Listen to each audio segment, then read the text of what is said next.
3 steel nails were driven straight into his chest. If they weren't removed within 6 minutes, he would suffocate to death. The attacker was none other than one of his own men. Not long ago, after a failed assassination, the man fled back home, only to discover piles of cigarette butts and a set of footprints outside his door. He instantly sensed something was wrong, clear signs that someone had been staking the place out for a long time. He pulled out his handgun and crossed the yard on foot, rushing toward the villa. As expected, there were more footprints in the courtyard. He racked the slide, a blast of loud music filled the house, yet his wife was nowhere to be seen. He moved past the living room and into the bedroom, which had been completely trashed. Blood splattered on the walls made his heart leap into his throat. He tried calling his wife and then rushed straight to the ICU. Her younger brother was there keeping watch. He told the man that the attackers were a male and a female, neither of them wearing masks. Seeing how shaken the brother was, the man calmed him down and asked him to speak slowly. The brother struggled to recall the message his sister had passed along, saying the killers had fled in a green taxi. The man promised him that something like this would never happen again.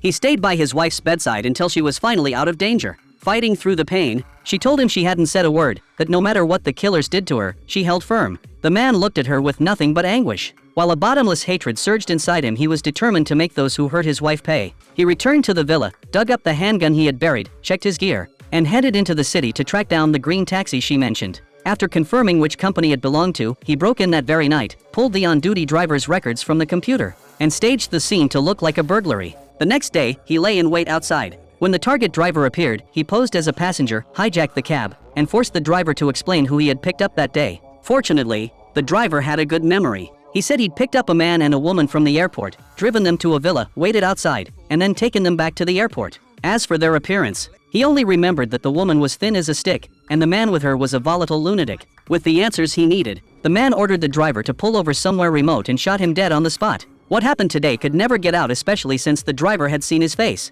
As a professional assassin, he felt no sympathy. The problem was that the driver didn't know the killer's real identities, leaving him with no direct lead. But he knew his home address was top secret. No one besides his boss could have known it, and the attacker's purpose was crystal clear. That meant only one thing: the boss had sold him out, handing his information to the client and quietly allowing this retaliatory hit. Disguised as a janitor, the man infiltrated his boss's office and threatened him for the client's identity. The boss was in poor health and didn't even last a full minute before dropping dead. As the man was forced to deal with the body, the captive secretary offered to give up the client's information in exchange for her life. The man said nothing. He simply cut her loose and had her help clean up the scene. They took the elevator down together. But the secretary's obvious panic still drew curious glances from passers-by.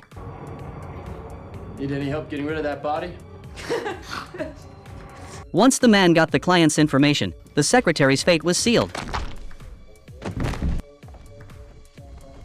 And with that, he officially began his final act of revenge.